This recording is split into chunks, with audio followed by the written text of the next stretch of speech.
ప్రభునందు ప్రియమైన శ్రోతలకు వందనములు. ఈ పోడ్కాస్ట్ కార్యక్రమం నాకు స్వాగతం.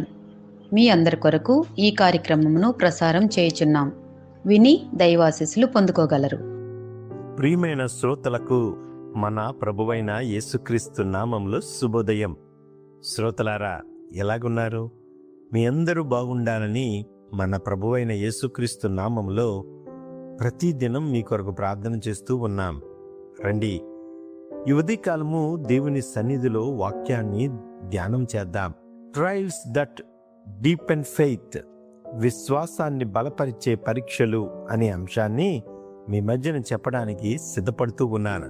దీని కొరకు తీసుకోబడిన దేవుని వాక్య భాగము మత్తయి సువార్త 14వ అధ్యాయము 32-33 వచనాలు ఈ విధంగా వ్రాయబడి ఉన్నవి.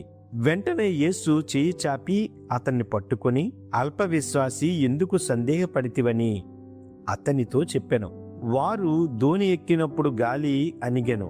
అంతటా దోణిలో నున్నవారు వచ్చి, నీవు నిజముగా దేవుని కుమారుడవని చెప్పి ఆయనను మొక్కిరి. మత్తయి సువార్త 14వ అధ్యాయంలో పేతురు నీటి మీద నడిచిన తరువాత యేసు పడవలోనికి వచ్చినప్పుడు గాలి ఆగిపోయింది. అప్పుడు శిష్యులు ఆయన ఆరాధించారు. ఈ సంఘటన మనకు ఒక గొప్ప సత్యాన్ని నేర్పుతూ ఉంది. తుఫాన్లు మరియు పరీక్షలు మన జీవితాన్ని బలపరచడానికి దేవుడు అనుమతిస్తాడు. పరీక్షలు కష్టాలుగా అనిపించవచ్చు, కానీ దేవుని దృష్టిలో అవి మన ఆత్మీయ ఎదుగుదలకు ఒక సాధనం. అందుకనే 7 అంశాలు దీని ద్వారా చెప్పడానికి నేను ఇష్టపడుతూ ఉన్నాను. పరీక్షలు విశ్వాసాన్ని బలపరుస్తాయి. యాకోబు 1:3 ప్రకారం, మీ విశ్వాస పరీక్ష సహనమును కలుగజేయును.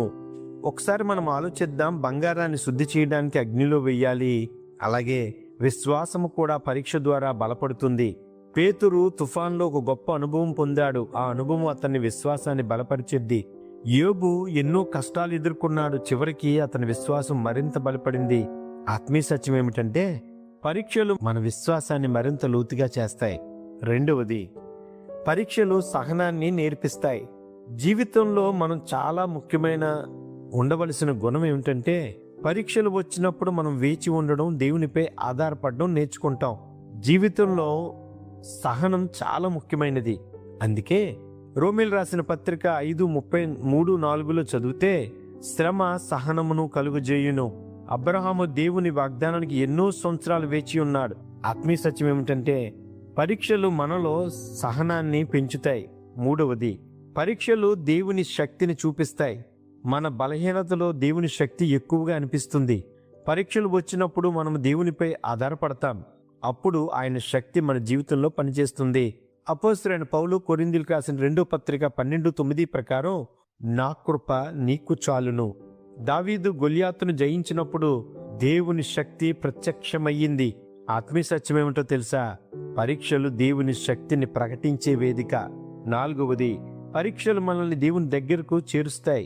సమస్య వచ్చినప్పుడు మనం ఎక్కువగా ప్రార్థిస్తాం, దేవుని కోసం వెతుకుతాం. అందుకే పరీక్షలు మనల్ని దేవుని దగ్గరకు చేరుస్తాయి. కీర్తన 34:18 విరిగిన హృదయం గల వారికి యెహోవా సమీపముగా ఉన్నాడు. ఉదాహరణ, యోనా కష్టకాలంలో ఉన్నప్పుడు దేవునికి ప్రార్థించాడు.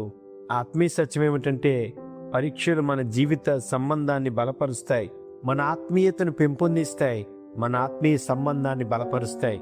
ఐదవది, పరీక్షలు మన జీవితాన్ని మార్చుతాయి. పరీక్షల ద్వారా మన స్వభావం మారుతుంది, మన దృక్పథం మారుతుంది.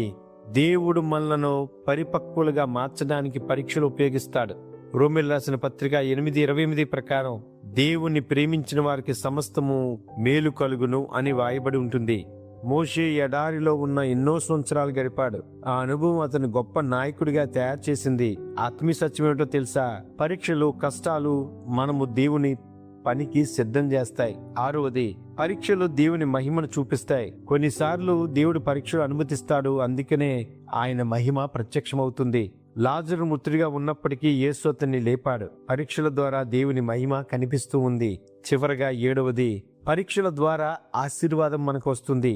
బైబిల్లో చాలా మంది దేవుని సేవకులు ముందుగా పరీక్షలు ఎదుర్కొన్నారు, కానీ తరువాత వారు అద్భుతంగా ఆశీర్వదింపబడ్డారు, ఆశీర్వాదం పొందారు. యోబు 1:12 పరీక్షను సహించువాడు ధన్యుడు, యోసేపు బానిసత్వం నుండి జైలు సమస్యలను ఎదుర్కొన్నాడు, కష్టాలు ఎదుర్కొన్నాడు. కానీ చివరకు ఈజిప్టులో గొప్ప అధికారిగా దేవుడు అతన్ని మార్చాడు. ఆదికాండము 50:20 ప్రకారం, మీరు చెడును ఆలోచించితిరి, దేవుడు దానికి మేలుకై మార్చెను. ఆత్మీయ సత్యమేమిటో తెలుసా? దేవుని సమయానికి మనల్ని ఆశీర్వదించడానికి సిద్ధంగా ఉన్నాడు. యోసేపు తన జీవితంలో ఎన్నో కష్టాలు ఎదుర్కొన్నాడు. అన్నలు అమ్మేశారు, బానిసగా జీవించాడు, జైల్లో ఉన్నాడు. కానీ చివరికి దేవుడు అతన్ని ఈజిప్టు దేశంలో గొప్ప నాయకుడిగా నిలిపాడు. ఈ వాక్యాన్ని మన జీవితానికి ఎలా అన్వయించుకోవచ్చు అంటే, మన జీవితంలో పరీక్షలు వచ్చినప్పుడు, కష్టాలు శ్రమలు వచ్చినప్పుడు దేవుని మీద విశ్వాసం ఉంచాలి, సహనంతో ఎదుర్కోవాలి, దేవుని ప్రణాళికను నమ్మాలి. ఫలితం ఏమిటో తెలుసా? పరీక్షలు విశ్వాసంతో ఎదుర్కొన్నప్పుడు మన విశ్వాసం బలపడుతుంది, మన ఆత్మీయ జీవితం ఎదుగుతుంది, దేవుని మహిమ మన జీవితంలో ప్రత్యక్షమవుతుంది. అట్టి రీతిలో మనము దేవుని కొరకు ఎదురు చూద్దాం, దేవుని మీద ఆధారపడదాం. ప్రార్థన చేసుకుందాం. ఈ కార్యక్రమమును గూర్చి మీ సలహాలు మరియు మీ ప్రార్థనా అవసరతల కొరకు మమ్మను సంప్రదించవలసిన మా ఫోన్ నంబర్ 9480585039 మరియు ఈమెయిల్ ఐడి info@fibaonline.org. మా ఫోన్ నంబర్ మరొకసారి 9480585039. Email ID info@fibaonline.org.